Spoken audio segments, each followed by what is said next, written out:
दोस्तों नमस्कार, मेरा नाम है राजेंद्र प्रताप सिंह और आप देख रहे हैं YouTube channel view point with Rajendra.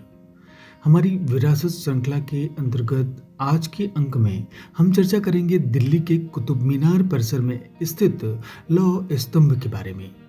अगर आप चैनल पर नए हैं तो प्लीज चैनल को सब्सक्राइब जरूर कर लीजिएगा। तो फिर चलिए शुरू करते हैं। दिल्ली का ऐतिहासिक कुतुब मीनार तो आपने देखा ही होगा। इसी कुतुब मीनार परिसर के पास ही एक विशाल स्तंभ भी है जिसे लौह स्तंभ के नाम से जाना जाता है। माना जाता है कि यह स्तंभ 1600 साल से भी पुराना है। इसकी सबसे बड़ी खासियत यह है कि यह शुद्ध लोहे से बना हुआ है और सदियों से खुले आसमान के नीचे खड़ा है। इस लौह स्तंभ पर गुप्त काल की ब्राह्मी लिपि में संस्कृत में एक लेख है जिसे पुरा लेखीय दृष्टि से 4वीं शताब्दी का निर्धारित किया गया है। अभिलेख में कहा गया है कि इस स्तंभ का निर्माण चंद्र नामक एक शक्तिशाली राजा की याद में, जिसे अब गुप्त वंश के चंद्रगुप्त द्वितीय के रूप में पहचाना जाता है।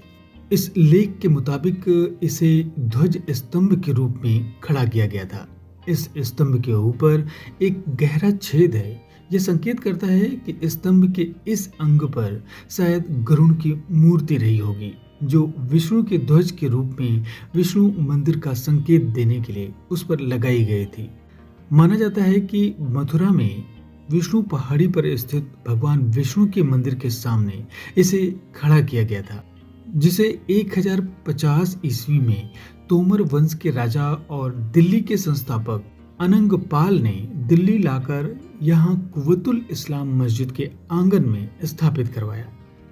शुद्ध लोहे से बने इस स्तंभ की ऊंचाई 7.20 मीटर है, जिसमें से 93 सेंटीमीटर जमीन के नीचे गड़ा हुआ है।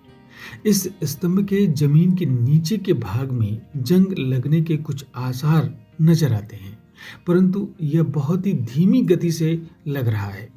इतने विशाल लौह स्तंभ का निर्माण, जो कि अपने 1600 वर्षों के धातु कर्मीय कौशल का स्थायी रूप से साक्षी बना हुआ है,